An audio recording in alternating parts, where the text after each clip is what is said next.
મિત્રો, સુરતના જાણીતા કેબલ સ્ટેટ બ્રિજ પરથી આ દ્રશ્યને શૂટ કરી રહ્યો છું. આ તરફ ગઢપા લાઇન્સ એરિયા છે,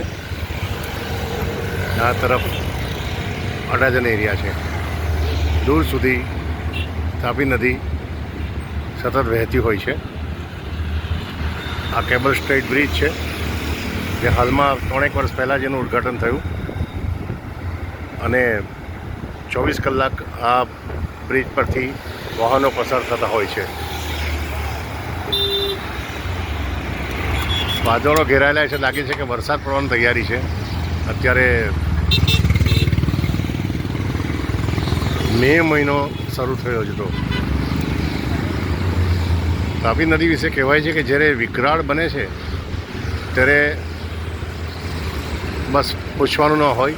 આટલું જેટલું પાણી દેખાઈ રહ્યું તેનાથી કરતાં 25-30 ફૂટ પાણી વધારે ઉપર હોય છે. એ તો ક્યારેક ચાન્સ મળશે તો એ વિડીયો હું તમને બતાવીશ. હાલ મને રજા આપશો. Thank you very much.